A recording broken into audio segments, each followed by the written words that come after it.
Mic test 1 2 3 4 Superman 2025 সালের মুভিটা কেমন ছিল?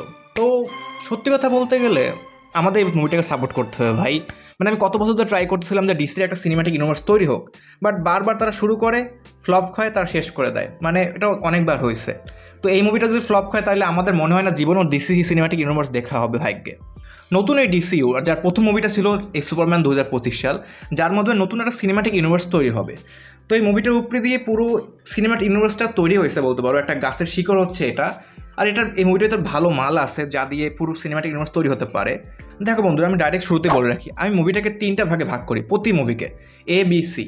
এ হচ্ছে কাইন্ড অফ মাস্টারপিস না, মানে ভালো মুভি যা এপিকনেস আছে, যা দেখতেই হবে, যা দেখলে খুশি হয়, মানে একটা আছে না গ্র্যান্ড মুভি। বি হচ্ছে ভালো স্টোরি থাকে মোটামুটি, মানে সব কিছু অ্যাভারেজ থাকে and it's a good movie. আর সি হচ্ছে যে মানে টিপিক্যাল, মানে খারাপ বলতেছি না, মানে টিপিক্যাল স্টোরি যা আমি বলবো দেখো না ভাই, মানে দেখা না দেখা একই কথা, এ বি সি। আর আমি যদি সুপারম্যান মুভিটা কোথাও রাখি তা রাখবো হচ্ছে বি ক্যাটাগরিতে। It's a good movie but epic হয় না, আসছে না কিছু মোমেন্ট। লাইক সুপারম্যানের মুভি বলতে আমরা কি মনে করি? সুপারম্যান সবচেয়ে পাওয়ারফুল একটা মানুষ যার কাছে অফুরন্ত শক্তি আছে, যা অনেক কিছু করতে পারে। এপিক কিছু মোমেন্ট থাকতে পারে যা অকল্পনীয় বা দেখলে কুল লাগে।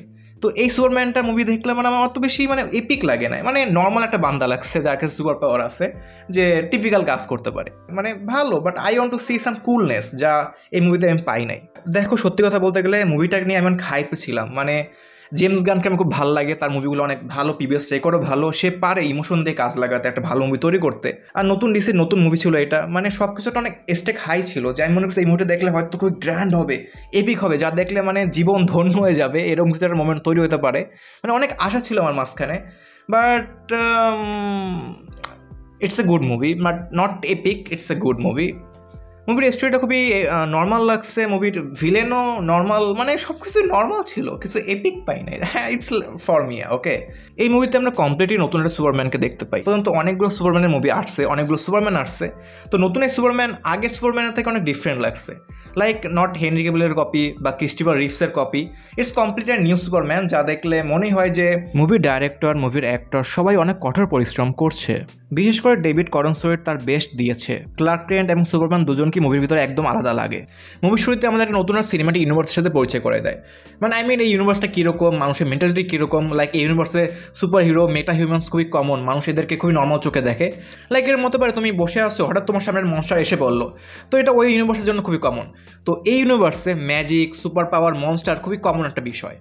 বাট যেটা সবচেয়ে বেশি ভালো লাগছে আমার কাছে সেটা হচ্ছে এখানে সুপারম্যানকে খুবই মানুষের মতো দেখাইছে। লাইক যে এই সুপারম্যানটা কোনো গড কমপ্লেক্স নাই, লাইক হি অনেক পাওয়ারফুল না যে পুরো দুনিয়া রাজত্ব করবে, তাকে দেখতে আরও মানুষের মতো লাগছে। মানে মানুষের যে পজিটিভ সাইডটা আছে না, যে সে ভালো, মানুষের সাহায্য করতে চায়, কাউকে মারতে চায় না, সকল প্রাণী তার জন্য স্পেশাল, এরকম একটা পজিটিভ দিক দেখাইছে এই সুপারম্যানের মধ্যে। তারপর বসে এর villain Lex Luthor. I think this Lex Luthor is pretty comic book accurate. মানে টেক জিনিয়াস, সুপারম্যানকে নিজের মন দেওয়া হেড করে কোনো কারণ ছাড়াই, সবসময় স্যুট পরে থাকে এবং তার জিনিয়াস মাইন্ড দেওয়া সবসময় সুপারম্যানের পিছনে লেগেই থাকে যে সে সুপারম্যান কীভাবে হারাতে পারে, ওকে মারতে পারে, সামথিং লাইক দ্যাট।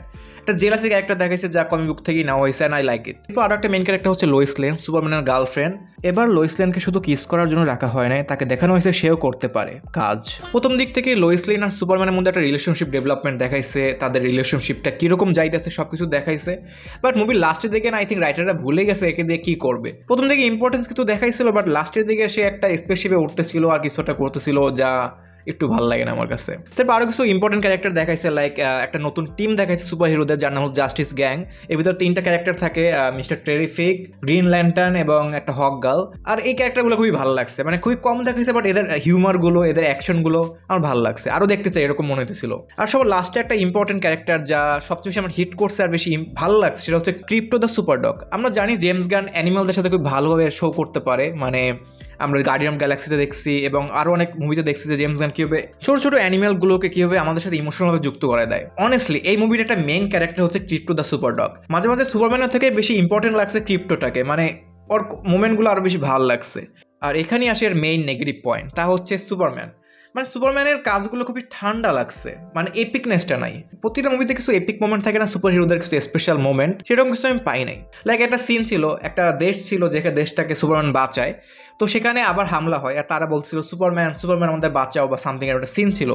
তো আমি মনে হচ্ছিল হয়তো সুপারম্যান সেখানে যাবে, তাদেরকে বাঁচাইবে, বাট এরকম কোনো সিনই হয় নাই। মানে ওই মোমেন্টটা পুরো ডিস্ট্রয় করে দিয়েছে। তো হিউমার বা ফানি জিনিসগুলো, ফানি সাইডটা, এরপর হিউমার বা ফানি সাইডটা।